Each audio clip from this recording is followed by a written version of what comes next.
राजधानी लखनऊ में एक बेहद गंभीर और चौंकाने वाला मामला सामने आया है। पीड़ित महिला का आरोप है कि उसे नशीला इंजेक्शन लगाकर सामूहिक दुष्कर्म किया गया। महिला ने एक पत्रकार समेत कई लोगों पर गंभीर आरोप लगाए हैं। इस मामले में एक बड़े राजनीतिक परिवार के सदस्य का नाम भी सामने आ रहा है। आरोपियों ने उसके न्यूड फोटो और वीडियो बनाकर ब्लैकमेल किया। इंस्टाग्राम से फोटो निकालकर एडिट कर उसे बदनाम करने की कोशिश की गई। दबाव और धमकी देकर उसके पक्ष में बयान का वीडियो बनाकर सोशल मीडिया पर वायरल किया गया। जान से मारने की धमकी भी दी गई। पीड़ित महिला ने डीसीपी पश्चिम से मिलकर न्याय की गुहार लगाई है और आरोपियों के खिलाफ सख्त कार्रवाई की मांग की है। यह मामला कानून व्यवस्था और महिलाओं की सुरक्षा पर कड़े सवाल खड़े करता है। तो बताइए, जो आपके साथ घटना घटी है उसके बारे में क्या बताना चाहती हैं आप? हसीब खान के बेटे इब्राहिम खान मेरे घर आते थे।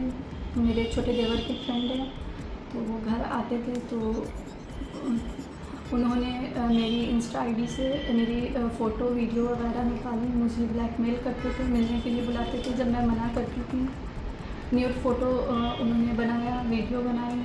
जब मैं मना करती थी उनसे मिलने के लिए तो वो मुझे धमकी देते थे कि मैं वायरल कर दूँगी, मैं वायरल कर दूँगा अगर तुम मिलने नहीं आए। इसी डर की वजह से मैं उनसे मिलने गई। 17 फरवरी को उन्होंने मुझे कोल्ड ड्रिंक दिया, मैंने कोल्ड ड्रिंक पी। उसके बाद मुझे याद नहीं, मेरी आँख खुली तो मैं नैनीताल में थी। वहाँ पर इन्होंने मेरे साथ मारपीट की, गलत काम किया। फिर मुझे आगरा हाईवे लेके आया गया।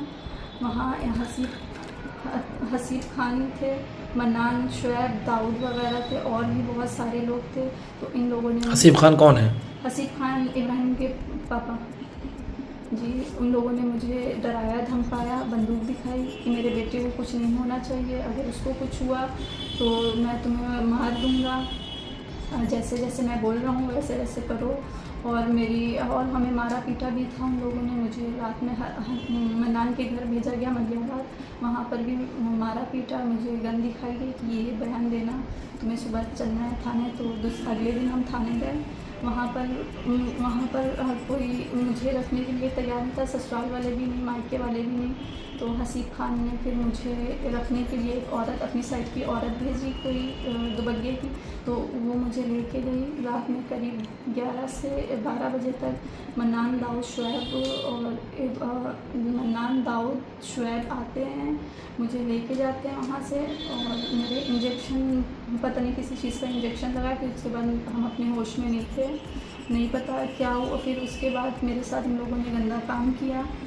और फिर तो 1 से 2 बजे तक ही इन लोगों ने मुझे बालागंज आज़म के घर इन लोगों ने छोड़ा। आज़म कोई हसीब खान के दोस्त हैं, उनके घर मुझे छोड़ा गया।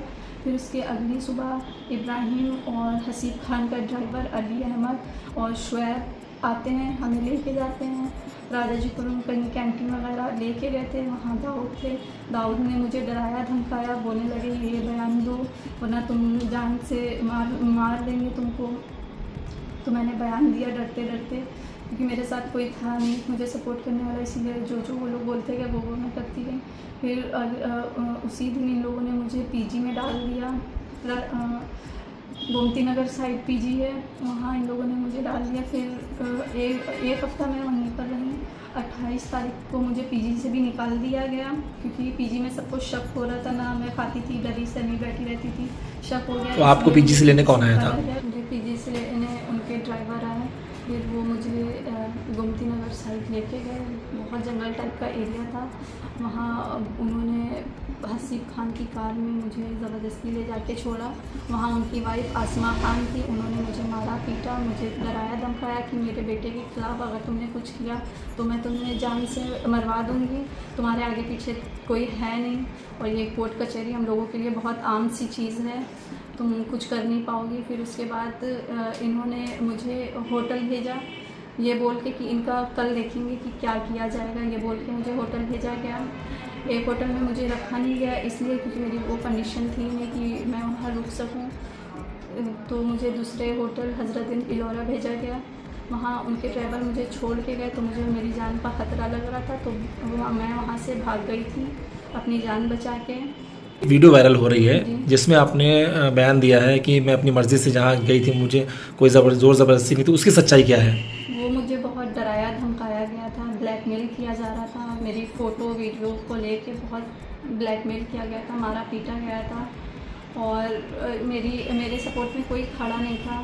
तो इसीलिए उन लोगों ने ये बोला था कि मैं जो कहूँगा वो तुम्हें करना पड़ेगा, वरना तुम्हें जान से मरवा दिया जाएगा, तुम्हारा आगे पीछे कोई है नहीं। तो मेरी मजबूरी थी, ना बोलते तो वो लोग मेरी वीडियो फ़ोटोज़ सब वायरल कर देते हैं। तो आपको किससे मदद की उम्मीद है? मैं मुख्यमंत्री योगी जी से मदद की गुहार लगाना चाहती हूँ। मेरे साथ जिन्होंने भी गलत काम किया है, दाऊद, इब्राहिम, शुएब, मन्नान, इन लोगों के ऊपर सख्त से सख्त कार्रवाई की जाए और मुझे इंसाफ दिलाया जाए। मेरे साथ इन लोगों ने बहुत गलत किया है।